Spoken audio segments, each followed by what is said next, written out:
Hi உறவுகளே, எல்லாரும் எப்படி இருக்கீங்க? நல்லா இருக்கீங்களா?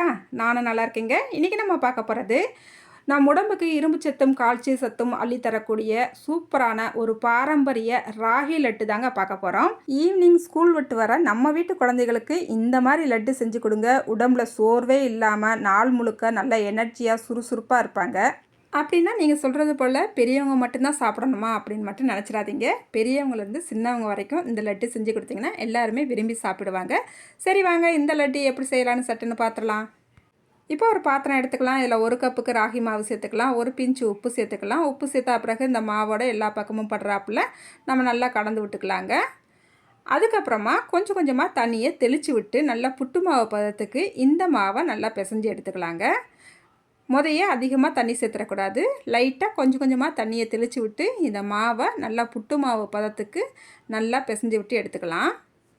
இப்போ நம்ம இந்த மாவை நல்லா பக்குவமாக புட்டு மாவு பதத்துக்கு நல்லா கலந்து விட்டு எடுத்துக்கிட்டாச்சு. இப்போ கையில் இப்படி அழுத்தி பிடிச்சா நல்லா கொலக்கட்டை போல் இப்படி பிடிபடணும். அதை உதுத்து விட்டால் நல்லா பொழு பொழுன்னு இப்படி உதிர்ந்துடணும் மாவு. இப்போ நம்ம புட்டு மாவு பதத்துக்கு இந்த மாவை ரெடி பண்ணி எடுத்துக்கிட்டாச்சு. இப்போ இந்த மாவை நம்ம ஒரு துணிக்கு மாற்றிட்டு நம்ம வேக வச்சு எடுத்துக்கலாங்க.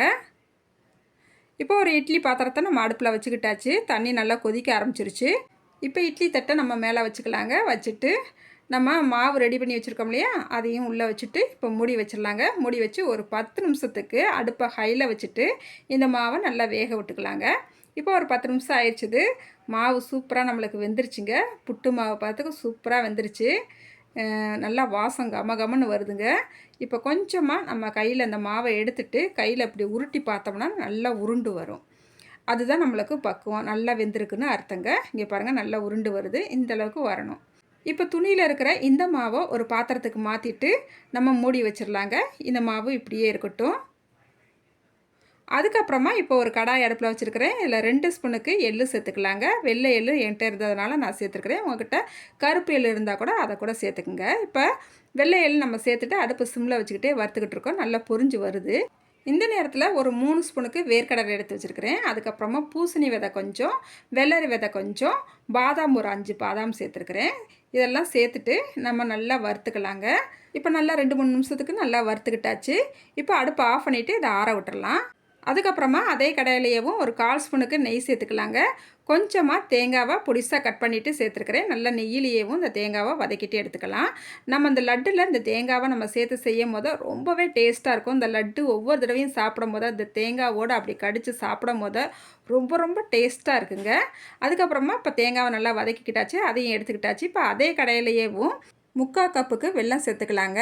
ராகி மாவு எந்த கப்பில் நம்ம அளந்து எடுத்தோமோ அதே கப்லேயே தான் நம்ம வெல்லமும் அளந்து எடுத்துருக்குறோம். ஒரு 1/4 கப்புக்கு தண்ணி சேர்த்துக்கலாம்.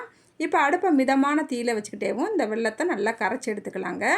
பாகுபதம்லாம் எதுவும் வேண்டாம், கரைஞ்சி வந்தால் நம்மளுக்கு போதும். இப்போ இந்த வெல்லம் நல்லா கரைஞ்சி வரட்டும். அதுக்குள்ளேயும் நம்ம நட்ஸ் எல்லாம் வறுத்து வச்சுருந்தோம் இல்லையா, அதை அரைச்சி எடுத்துகிட்டு வந்துடலாங்க. இப்போ ஒரு மிக்ஸி ஜாருக்கு இதை மாற்றிக்கிட்டாச்சு.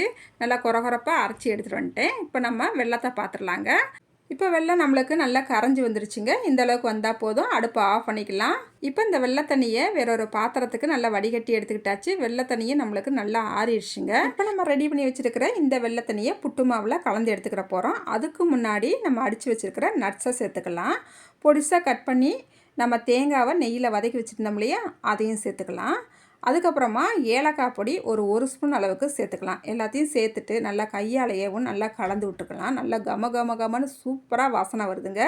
இப்போயே அப்படியே அள்ளி சாப்பிட்றலாம் போல் இருக்குங்க. இப்போ இதில் நம்ம நாட்டு சக்கரை சேர்த்துட்டு நல்லெண்ணெய் சேர்த்துட்டு கலந்து விட்டு சாப்பிடும் போது ரொம்பவே டேஸ்ட்டாக இருக்கும். ஆனால் நம்ம இன்றைக்கி செய்ய போகிற லட்டை நீங்கள் சாப்பிட்டு பாருங்கள், அசந்து போவீங்க. அந்தளவுக்கு டேஸ்ட்டு செம்மையாக இருக்கும். இந்த வெள்ளை தண்ணியை கொஞ்சம் கொஞ்சமாக நம்ம சேர்த்துட்டு இந்த மாவை நல்லா பக்குவமாக நல்லா பிசைஞ்சு எடுத்துக்கிறோனுங்க. இங்கே பாருங்கள், கொஞ்சம் கொஞ்சமாக வெள்ளை தண்ணியை சேர்த்துக்குங்க, அதிகமாகிடக்கூடாது. பாருங்கள், நல்லா சேர்த்துட்டு நல்லா சப்பாத்தி மாவு பதத்துக்கு நல்லா பிசைஞ்சு எடுத்துக்கிட்டாச்சு.